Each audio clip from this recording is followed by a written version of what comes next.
네, 오늘은 예수님께서 이 땅에 오심을 기억하고 모든 교회들과 성도들이 기쁨으로 맞이하는 날입니다. 성탄절을 맞이해서 진심으로 하나님의 사랑과 은혜에 감사하며 예배하는 이들마다 하나님께서 은혜와 평강 내려주시기를 원합니다. 오늘은요, 예수님께서 우리를 구원하시기 위해 친히 사람의 몸으로 오신 것을 기념하는 성탄절이죠. 성탄절은요, 모두가 기뻐하는 날입니다. 예수님을 믿는 우리 기독교인들뿐만 아니라 저 절간에 다니는 불교도들이나 신이 없다라고 하는 무교인, 굿하고 점치는 무당들도 이 성탄절을 즐깁니다. 특히 전 세계 트리와 장식물 이것들 대부분을요, 중국에서 생산을 하기 때문에 중국도요, 이 성탄절 특수로 즐거워한다는 말이 있어요. 우리 기독교인들뿐만이 아니라 믿지 않는 이들 저 사회주의 국가조차 성탄절을 즐긴다라는 거죠. 그러나 그들과 우리와의 다른 점이 있죠. 그들이 성탄절을 즐기는 것은 그저 쾌락을 위한 것이고 예수님을 기념하고 예수님께 감사하기 위함이 아니라 그저 하루의 날 잡아서 공휴일로 즐기고 선물을 주고받으며 서로 간에 그런 즐거움을 누리는 것일 뿐입니다. 요즘 성탄절이 예수님께서 태어나신 것을 기념하는 날이라는 걸 모르는 사람도 있다고 그래요. 아이들은 산타 할아버지에게 선물 받는 날로 알고 선물이 중요한 날이 되어버리기도 했어요. 저희 아이들은 이제 커서 성탄절에 선물 사달라는 말을 하지는 않지만 대부분의 어린 자녀가 있는 집은요, 이 성탄절만 되면 선물을 사줘야 합니다. 아이가 어리다라고 하면요, 그 선물은 밤 사이에 산타 할아버지가 주고 간 것이어야만 되죠. 그렇게 아이들에게 가르칩니다. 혹시나 산타 할아버지가 없고 부모님이 사준 것이야 라고 하면 아이들의 동심을 파괴한다고 비난을 받을 수 있어요. 제가 그런 경험이 있습니다. 저는 어려서부터 아이들이 어려서부터요, 절대 산타 할아버지가 선물 주는 것이 아니라 엄마 아빠가 선물을 주는 것이야 이렇게 가르쳤거든요. 엄마 아빠가 사주는 건데 왜 산타 할아버지가 준다고 얘기를 해요? 그럴 필요가 없잖아요. 그렇게 얘기를 했더니 주변 사람들이 아이들 동심 파괴한다고. 제가 우리 아이들한테만 그런 얘기를 한 게 아니라 우리 이제 동네 다른 아이들한테도 그런 얘기를 했거든요. 그러나 성탄절에 선물을 줄 수 있지만 그렇다고 해서 여러분들 성탄절의 주인공이 산타 할아버지가 돼서는 안 되죠.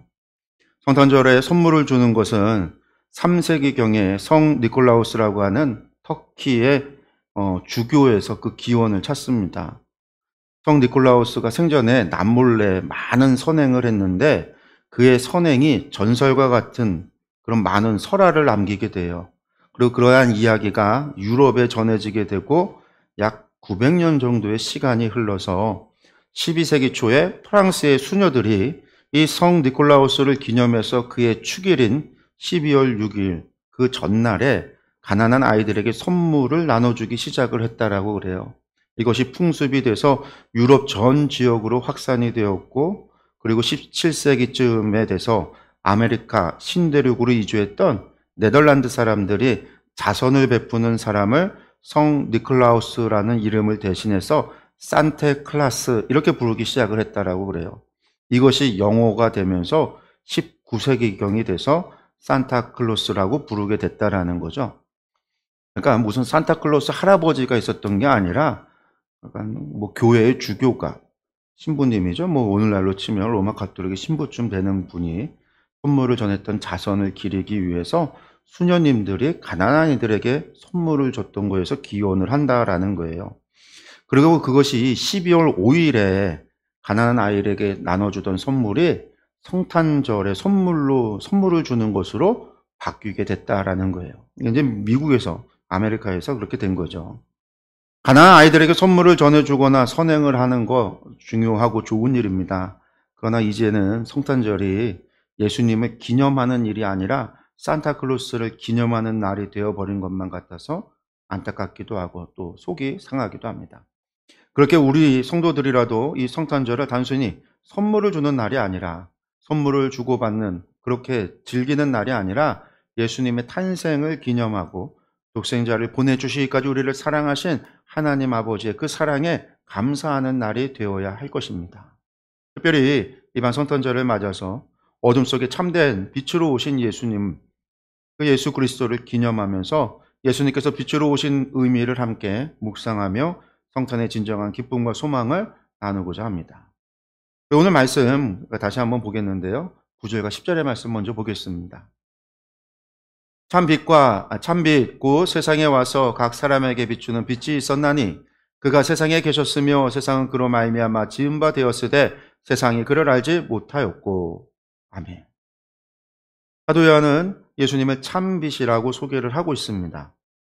이 빛은 단순한 물리적 빛이 아니죠. 요한이 살던 당시에 사람들은요, 세상이 영과 육으로 나누어져 있다 이렇게 믿었습니다. 그리고 그 영은 좋은 것이고 육은 나쁘고 악한 것이라고 이해를 했어요. 이것을 흔히 선악이원론이라고 부르는데요. 세상을 이렇게 둘로 나누어서 영은 선하고 좋은 것, 그래서 신들은 모두 영적인 존재라고 믿은 것이죠. 반면에 육은요, 영에서 나온 것인데 나쁜 것, 악한 것 이렇게 생각을 한 거예요. 한마디로 영이 타락해서 육이 되었다 이 정도로 생각을 할 수 있을 거예요. 그래서 이 육체를 벗어나 버리고 다시 영적인 존재로 돌아가는 것, 이것을 구원이라고 생각을 했고 믿었습니다. 그리고 영으로 돌아가기 위해서는요, 다른 것이 필요한 게 아니라 자신이 영적인 존재라고 하는 사실, 그 자신이 신으로부터 나와 지금 육체가 되었다라는 사실을 깨닫게 될 때 다시 영으로 돌아갈 수 있다. 다시 구원받을 수 있다라는 거죠. 그래서 이 지식을, 내가 영에서 나왔다라고 하는 이 지식을 깨닫게 될 때에 구원을 얻는다라고 믿은 거예요. 이러한 생각이 우리가 흔히 말하는 영지주의라고 하는 사상입니다. 이러한 생각이 당시 요한이 살고 있던 로마 시대의 철학, 종교, 문화에 아주 지대한 영향을 끼치게 돼요. 이러한 사상이 당연히 교회 안에도 들어오게 됩니다. 그래서 예수님의 성육신을 부인하는 이들이 당시에 존재했고요.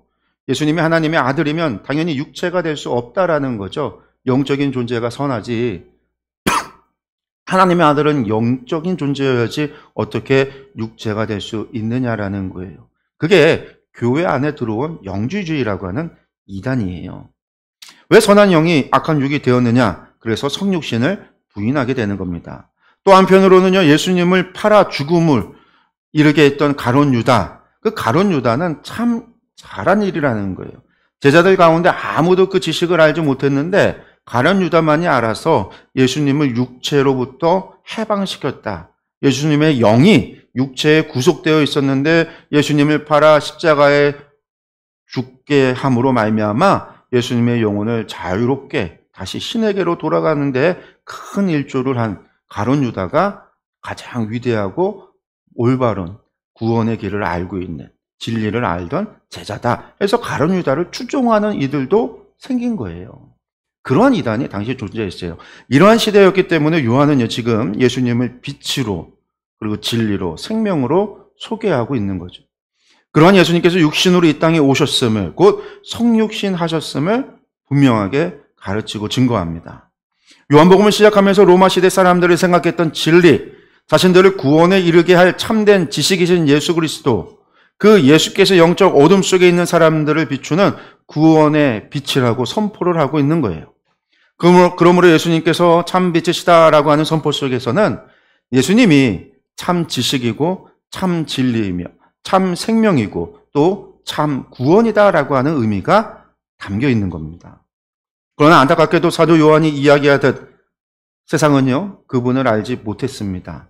그래서 그분을 영접하지 않았습니다. 성도 여러분, 우리도 종종 하나님의 빛을 외면하고 세상의 어둠 속에 거할 때가 있습니다. 무엇이 옳고 무엇이 그른지 아는 지식이 있으면서도 옳음을 선택하지 않을 때가 있다라는 것이죠. 진리를 가지고 있으면서도 진리를 따르지 않을 때가 너무나 많다라는 겁니다. 구원의 길이 무엇인지 알면서도 애써 외면할 때가 있습니다. 그러나 빛이 어둠을 비추고 감추어졌던 것을 드러나게 하듯 예수님은요, 우리가 외면한 것을 드러나게 하시고요, 우리의 잘못된 선택이 무엇인지를 깨닫게 하시고요, 우리로 잘못된 길에서 돌이키도록 참된 생명으로 인도하여 주십니다. 성도 여러분, 이 빛을 여러분의 삶 속에 온전히 받아들이시기 바랍니다. 그러나 당대의 예수님이 오셨을 때 사람들은 예수님을 영접지 않았습니다. 11절에서 13절의 말씀을 이어서 보겠습니다. 자기 땅에 오매 자기 백성이 영접하지 아니하였으나 영접하는 자고 그 이름을 믿는 자들에게는 하나님의 자녀가 되는 권세를 주셨으니 이는 혈통으로나 육정으로나 사람의 뜻으로 나지 아니하고 오직 하나님께로부터 난 자들이니라. 아멘. 그렇죠. 예수님께서 자기 땅, 곧 이스라엘에 오셨습니다. 그러나 그들은요, 예수님을 영접하지 않았습니다. 그들은 하나님께 언약을 받은 백성이라 자랑했지만 그 언약을 내세워서 언약이 증거하는 예수님을 인정하지 않았습니다. 하나님의 선지자들이 전해준 예언의 말씀이 있다라고 그들은 자부했지만 그들은 그 예언자들이 증언한 메시아이신 예수님을 믿지 않았습니다. 진리가 있어도 진리를 알아보지 못했습니다. 그들에게 지식이 있어도 깨닫지 못했습니다. 그들은 언약의 백성이라고 하는 선민의식으로 아브라함의 후손으로 태어났기에 하나님의 백성이고 이미 구원을 받은 것으로 생각을 했습니다. 그러나 구원은 혈통으로 되는 것이 아닙니다. 여러분들, 구원은 언약의 말씀이 있다고 되는 것도 아닙니다. 구원은 예수님을 영접할 때, 곧 그 이름을 얻을 때 얻게 되는 겁니다. 여기서 여러분들 영접하다라는 말은요, 헬라어로 람바노라고 하는데 이것은요, 받아들이다라는 의미입니다. 예수님을 영접한다는 말은 우리 마음에 받아들인다라는 의미인데 단순히 예수님을 마음에 받아들인다라는 것이 아니에요.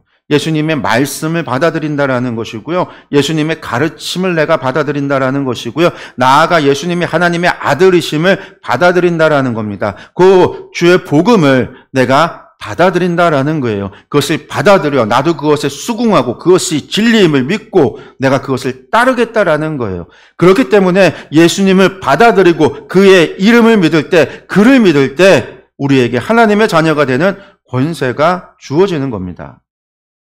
그렇습니다. 구원은 혈통으로나 육정으로 되는 것이 아닙니다. 예수님께서 이 땅에 오시면 온 세상에 구세주로 오셨습니다. 온 세상을 비추는 빛으로 오셨습니다. 그렇게 그 이름을 믿는 모든 사람들이 구원함을 받는 것이고 하나님의 자녀가 되는 권세를 얻게 되는 겁니다. 성도 여러분, 햇빛을 한번 상상해 보십시오. 햇빛은요, 사람을 가리지 않습니다. 악인도 선인도 가리지 않습니다. 햇빛은 악인에게도 내리쬐고 선인에게도 내리쬐입니다. 도시와 농촌을 가리지 않습니다. 햇빛은요, 모든 사람들에게 공평합니다. 모든 사람들에게 따뜻함을 주고 생명력을 줍니다. 햇빛의 특징을 한마디로 한다면 그것은요, 차별이 없다라는 것이죠. 참빛이신 예수님도 차별이 없습니다. 유대인이나 이방인이나 차별이 없습니다. 저 이스라엘 땅이나 이 극동의 우리 대한민국이나 차별이 없습니다.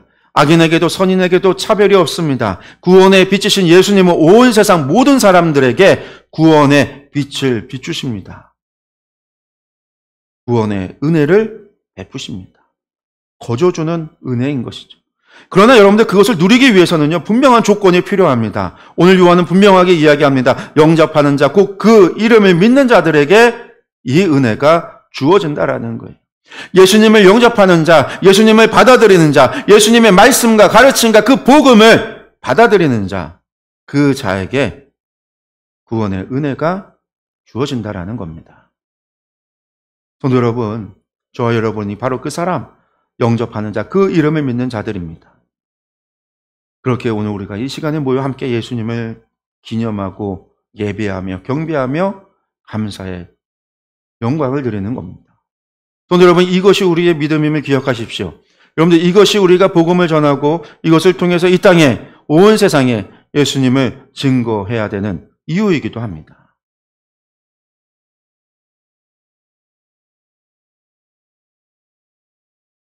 또한 예수님께서 우리 가운데 빛을 비추신다라고 하는 것은요, 그 얘기는 또한 예수님이 우리와 항상 함께 하신다라는 거예요. 태양이 날마다 뜨듯 예수님은 우리와 늘 함께 합니다. 이것에 대해서 요한은요, 다음 14절에서 다음과 같이 말합니다. 말씀이 육신이 되어 우리 가운데 거하심에 우리가 그의 영광을 보니 아버지의 독생자의 영광이요 은혜와 진리가 충만하더라. 아멘. 요한은요, 요한복음을 시작하면서 너무나 유명한 말씀을 하죠. 여러분들도 다 아는 이야기입니다. 태초에 말씀이 계시니라. 이 말씀이 하나님과 함께 계셨으니 이 말씀은 곧 하나님이시다. 이렇게 선포를 했습니다. 요한이 말하는 말씀은요, 곧 예수님이십니다. 특히 이 말씀이라고 하는 말, 왜 요한은 예수님을 말씀이라고 했을까? 이 말씀이라는 말이요, 헬라어로 로고스라고 하는데 이것은 단순한 말이 아니에요. 로고스라는 말이요, 말이라는 거예요. 말, 사람의 말이라고 하는 건데 말만 로고스라고 하는 게 아니라 이것은요, 진리를 의미합니다. 그래서 로고스는 진리의 신이기도 해요. 헬라에서 신으로 여겨졌던 로고스라고 하는 신이 있습니다. 진리의 신. 예수님을 향하여 로고스라고 한 것은 예수님은 말씀이신데 그 말씀은 곧 진리이다라는 것이죠. 제가 방금 앞서 말씀드렸다시피 당시 사람들이 진리와 지식을 추구했다. 그것을 깨달아 할 때 자신들이 구원을 받는다라고 생각을 했기 때문에 진리와 지식을 추구했다라고 말씀을 드렸죠. 자신들이 영적인 존재로부터 육신이 되었다라는 사실, 이 지식을 깨달을 때 구원을 얻는다라고 생각을 했기 때문에, 그런데 이 진리를 아는 것이 너무나 중요했어요. 그리고 그 진리가 로고스라고 하는 거예요. 그래서 사람들은요, 로고스를 알기 위해서 세상 사람들은 지식을 탐구하고 진리를 탐구했습니다. 그런데 요한은요, 지금 예수님께서 바로 그 로고스이시다라고 말씀하고 있습니다. 그 진리가 바로 예수님이시다라고 선포를 한 거예요. 그리고 그 로고스가 사람의 몸으로 이 땅에 오셨다라는 거죠. 왜냐하면 우리를 구원하시기 위해서라는 겁니다. 그렇습니다. 말씀이 육신이 되어 우리 가운데 거하심에라고 하는 것은요, 단순히 우리를 한번 방문해 보셨다라는 의미가 아닙니다. 하나님께서 우리와 함께 하시기 위하여 친히 사람이 되셨다라는 이야기예요. 이것을 갖다가 우리는 성육신이다라고 말씀을 합니다. 즉 하나님의 아들이신 예수님께서 완전한 인간이 되셨다라는 이야기예요. 그리고 예수님께서 완전한 인간이 되심으로 말미암아 우리의 아픔을 이해하셨다라는 겁니다. 목마름과 배고픔, 슬픔과 기쁨, 아픔과 고통을 경험하시고 체험하시고 그 모든 것에 대해서 우리를 이해하셨다라는 거예요. 그렇게 우리와 동일한 삶을 사시고 우리의 모든 것을 아시고 이해하셨습니다. 그렇게 예수님께서 우리의 구세주가 되셨습니다. 사망의 고통 속에서 아파할 수밖에 없었던 우리를, 흑암의 어둠 속에서 갈 길을 알지 못해 방황하던 우리를 구원해 주시는 참빛이 되어 주신 겁니다. 성도 여러분, 더 놀라운 일은 이 빛이신 예수님께서 지금 우리와도 함께 하신다라는 것이죠. 말씀이 육신이 되어 2000년 전에 오셨듯 이제는 말씀으로 우리와 함께 하십니다. 말씀이 육신이 되었지만 이제는 육신은 승천하여 저 보좌에 앉아 계신 하나님 곁에 계시고 이제는 우리에게 말씀으로, 로고스로 함께 하신다라는 거예요. 진리로 우리와 함께 하시는 겁니다. 우리가 이 사실을 믿을 때 그 말씀에 따라 순종하며 살아갈 때 은혜와 진리가 충만한 삶을 살아가게 될 것입니다. 사랑하는 성도 여러분, 오늘 우리는요, 참빛으로 오신 예수님을 찬양하며 성탄의 기쁨을 누리고 있습니다. 예수님께서 이 땅에 오심으로 우리의 어둠은 물러가고 구원의 길이 열렸습니다. 이제 우리도 그 빛을 받아 세상에 전하는 삶을 살아야 합니다. 예수님께서 이에 대해서 분명하게 말씀하셨습니다. 너희는 세상의 빛이라. 우리 각자가 빛이 되어 어둠 속에서 길을 잃은 자들에게 예수님의 사랑과 소망을 전해야 합니다. 로고스이신, 진리이신 예수님을 전해야 합니다. 그래야 세상 사람들이 예수님을 영접할 수 있도록, 예수님을 받아들일 수 있도록, 예수님의 말씀과 가르침과 그 복음을 받아들일 수 있도록, 그래야 나아가 그 이름을 믿는 자들이 되어 하나님의 자녀가 되는 권세를 누릴 수 있도록 전해야 되는 사명이 저와 여러분들에게 있습니다.